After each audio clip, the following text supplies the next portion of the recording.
quilt rack into this, and then we could display this up here, have a kind of cool backdrop to it. Just working through that. As you look at this, want to highlight the work that you guys do in here. So if you move into chemistry, we have books that has been written by your classmates.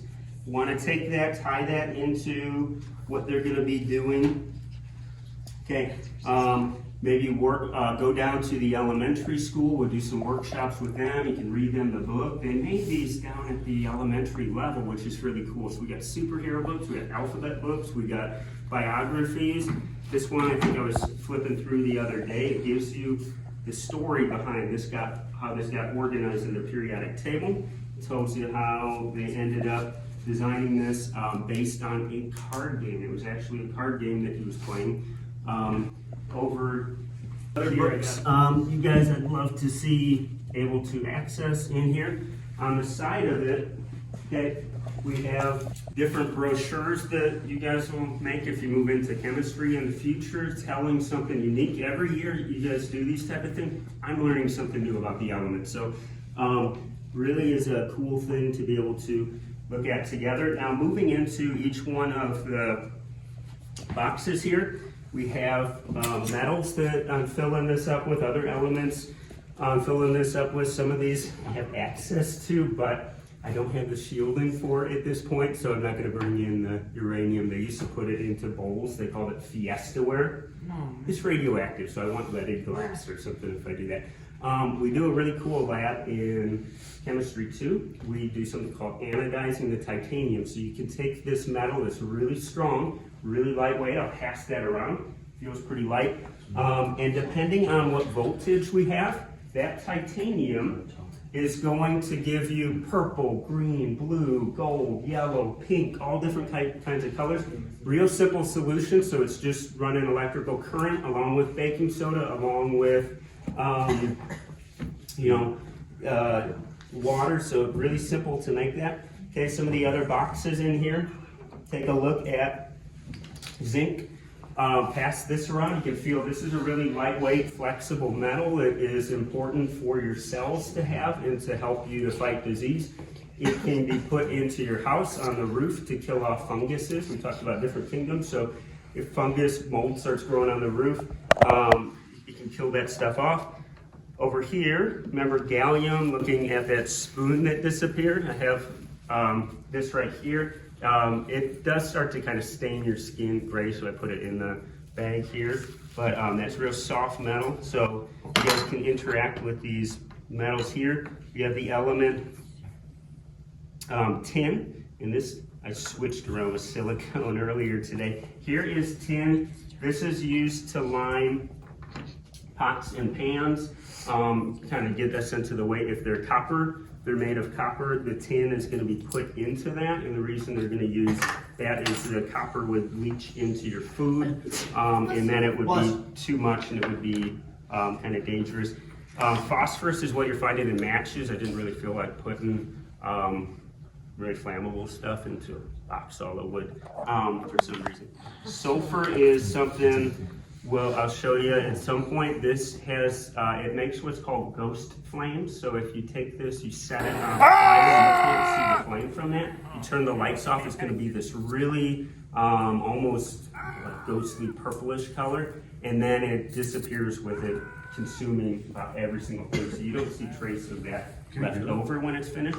Okay, next one we're gonna take a look at is gonna be carbon. This is the basis of biology. What allows it to make these structures, the element carbon, found a lot of it inside of coal.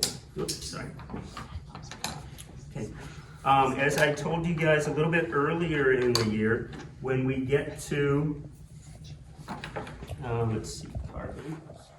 When we get to the nano level, what takes place is we actually have things that are smaller than the wavelength of light. So gold right here is going to appear red. This is treatments and other stuff that nano gold is.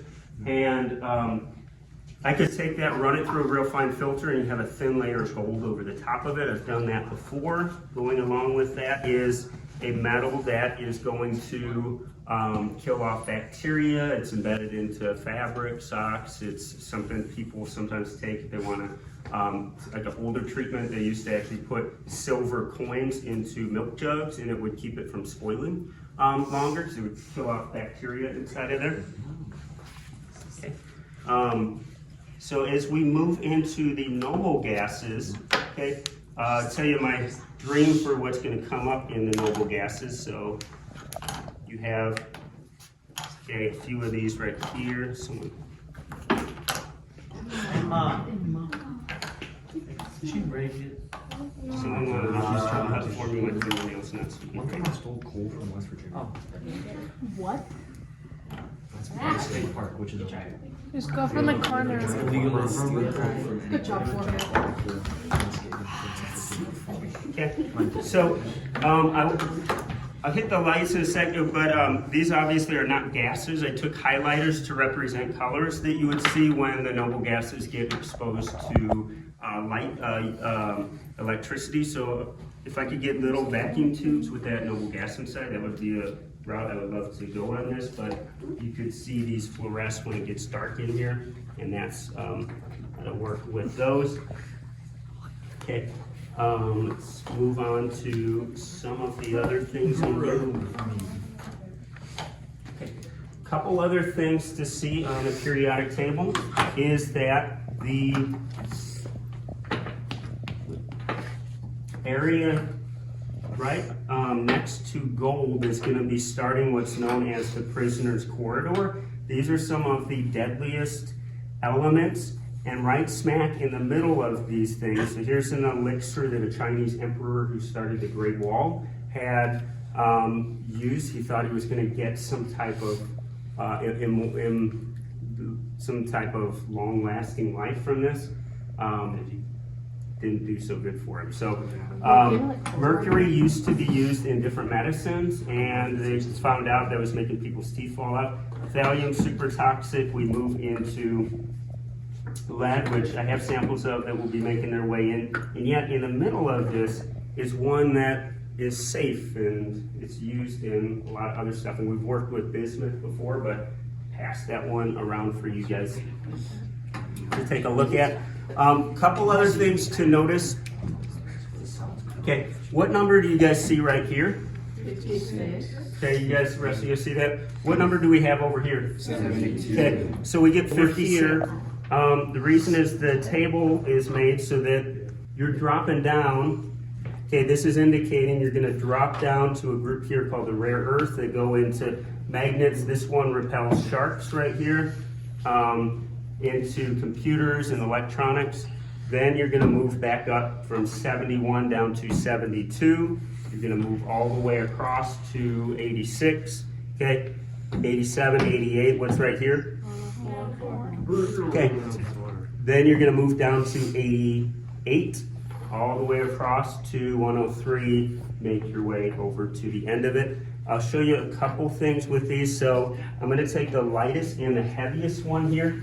This one, I tried to line up the properties of the wood species along with properties of the elements. So if you hold these, you can feel this is a really, really dense wood. It's called ipe. It grows in the tropics, and it's going to be used on the Atlantic City boardwalk. They put that in, so it's going to hold up to the ocean spray, the foot traffic, the weather. You could take a piece, throw it on the ground for like 70 years, come back, just sand it off the surface. It's still going to be really good. This stuff's going to rot. The other stuff's going to rot away when that happens. We move over to this family right here. This one is called tiger wood. Made it really unique grain pattern. This is a pretty unique wood, so you guys can take that one, pass it around. Over here, these elements are really unstable. When they touch water, they're going to explode or catch on fire in their pure form. Then they're going to stabilize. Purple Heart made it this way. It's really cool wood. Once it's exposed to sunlight for so long, it's going to turn brown, and it's not so good looking anymore. It's going to lose that kind of sense. Over here, okay, these also, you can feel the weight of these as you hold them. Hard maple, that's what we call sugar maple. The syrup's running right now. That one can rot pretty soon if you're leaving it down. It has some other cool properties. Here is called white oak. So this is real common wood. You find it all over the place. It goes into everything from food type things and furniture and all kinds of stuff. Wood, barbecue chips. So it makes barbecue taste really good, is burning with white oak. So this is another one. This one is actually called bloodwood. And it starts this thing called the post-transition metals. So this one, it feels the weight of that one compared to some of the others. And then a couple others that show you guys as we work through it. This one here is called cherry wood. So cherry grows all over the place. Here is this one is hit next to UV light. It starts to get a deeper color, and if it's not hit with the UV, you're gonna see this one darken up a lot from the backside over time, so you can compare those. I left one of these unfinished so you can look at what they look like without the stuff on them.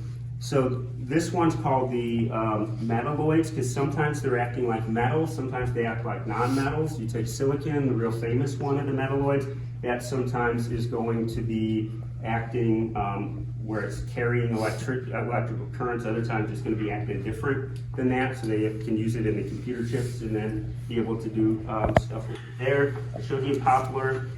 This is called sycamore. Sycamore is got a really cool pattern to it. This one, if you dry it, it tends to warp and to bend and do all kinds of things like this. This group right here, just like this group, really, really unstable, but if they come together, they form vital things that we can't live without. So this is where we get table salt and other types of salts from, really important. And then the last one we looked at before, it's called noble gases. This one right here is walnut. So this is one of the premium types of woods that grows in the US. It is usually one of the most expensive to be able to get, and these don't like to mix with other chemicals, so that's why I put this one here. A couple other things to point out. You guys, who's into Greek mythology? Anyone look at Greek mythology in here? Okay. So with the Greek mythology, you have some of the elements here that are going to be named after the Titans. Obviously, titanium would be one of them here, but if we see some other names that are going to be connected to the Titans, you have Prometheum. What happened to Prometheus? Does someone remember? Bryce? He got chained to rocks and got his guts pecked out by eagles to the end of time. Okay, his liver every day was taken out and then come back, and then he would regenerate that. It's like you guys in English class, you spend so much time working on a paper, and then you turn it in, and then the editor comes in, rips out your letter, and then you do it again. No, but sometimes that ever happen to anyone, or is it just me? Sometimes. So do you guys see any other Titans on this one? Any other Titan names? Prometheum. Tantalum? What happened to Tantalum? No one remembers Tantalum? I don't even know what that is. No, I don't. Tantalus? Does someone remember that? Did he get his teeth ripped out? It does sound like a Just fire. dying of thirst, and they just kind of can't get that every single day. Oh. Yeah. And then we get the word tantalize from that. So there's really cool resources I included in this for you guys. So here is going to be one of them. And actually, I forgot this book. Can you guys find one on the back bookshelf? How they disappear in school? This one here is find the element W. Can anyone find W right now? This one is what light bulbs used to be made out of. So this, tungsten is not the wood. Tungsten is what light bulbs were made out of. So this would be able to take a ton of energy. It would heat up to about 3,500 degrees, and then it would glow. So gives all kinds of stories about this guy in England during World War II. He would actually go out to find super dangerous chemicals as a kid. He would experiment with them, learn things from his uncle. Some pretty interesting stories about that. And then got another book back there that I'm going to show you guys. It actually has an interesting story about every single one of these elements. Maybe how they discovered it, what it's been used for in early colonial days, what it's used for now, all kinds of Jocelyn, can you come back here with that? I'll just give copies of this. I just want one. What is that? So this is about how they, okay, you get the title. He talks about each story about each one of these, what they're going to use in keeping money from being counterfeited, what they're going to use all different elements for. Really pretty cool book. And I want to make these resources available to you too. This was a Christmas gift my mom gave me a few years ago. And it's Earthquake in a Can, so you flip it upside down, let you see what happens later on. No, I'm going to have you guys wait on that one. But, Wait, he just flipped it upside down. not all the way. It's got to be all the way. And it won't be sideways either. So You should flip it. I'm going to let you guys be in suspense. Maybe if you're really good, I'll let you guys. There's the entire That's You're really impossible good. for us. You just won't get, you won't be able to see it. Yeah, Just look at it. you should look. There's something on the bottom. Okay, all right, thank you guys. So, in the process filling this up, like I said before, I'd love to have you guys be able to have access. Some of these I kept in their raw form so you could see what they're like. I used those as I was the leftover pieces from the inlays. I'll be adding to this, filling this in. Love to, again, let you guys see this, explore world with this, and get a sense of what all of these are going to be used for, how they work. Any questions you guys got, Dan? What are like the most valuable ones? The most edible ones? Yeah. All our food is going to be based off of these 6 elements, so hydrogen, carbon, oxygen, nitrogen, phosphorus, sulfur. With that, we're going to move into some of these metals that are going to be trace ones we need to have. Calcium, I forgot to show you guys, but this shows up in, we, run piggy. So you guys, you do like earth science, we take this and we would add acid to it. You see it bubble up, so it's reacting with the calcium inside of here. Most of the calcium you'd find in tablets or Tums or things like that actually is going to come from crushed up rock. So I saw something on Amazon the other day. It was edible chalk. So you could get something from Colorado. You could eat this. Yeah, don't just take anything that might not. I was like, I'm gonna have some taste. Okay, who likes some silly putty in here? Okay, boron, I don't have that one in here yet, but it's going to be added. That's going to be high in silly putty, silly putty's got boron, and that plays some unique roles in there. Why would you eat silly putty? I don't know. Don't eat silly putty. I ate flavor once. It tastes bad. I do it for It's the really fun. salty. They don't. It's All right, any other questions you guys got, Jazz? Is mercury edible? Nope. Mercury is super toxic. I It's should a neurotoxin. It gets into your brain and it destroys like connections and stuff. It is pretty bad to be. And yeah, it's you guys know Alice in Wonderland? Yeah. Who's the main character in that? Alice. Okay. Who's the guy who's crazy in that? Wonderland? The Mad what? Why do they call him Mad Hatter? Because he's a hatter. Because they would line hats with mercury, it would seep into their brain, and those guys were notorious for going crazy. Oh. Yeah, so that was a way they would preserve things. They would tan furs and stuff. They would use that as something. I should probably Yes. quit. You have medium? Indium, I don't have at this point. You have some? No. Okay. I don't know about that. You seen the one Okay. This is an interesting one to study. Anything interest you about indium? Is it from Indiana? All right. Yeah. Any other questions you guys got about this? It wasn't a joke. Also, kind of, because like gold is. Hey guys, I can't hear questions. Go ahead. Isn't gold kind of chewable also? Because There's edible gold. The most expensive ice cream sundae in the world is from the Serendipity 2 in New York City. About 7-8 years ago, it was about $1,200 a ice cream. You had to order it a day in advance. They give you a crystal goblet. They give you edible gold leaf. They would give you super premium things on there. If you guys ever get that type of money, we could always use some resources here. What What? Have you seen any reviews on it? Does it actually taste good? I haven't looked into It it. tastes like gold. They also have the, Really, look it up, Jada? fellas. Then they have the most expensive hamburger in the world too. They also put gold leaf into that. That's Okay. disgusting. Yeah, that would be. Okay, any Actually, other have you ever questions? tasted gold? Have you?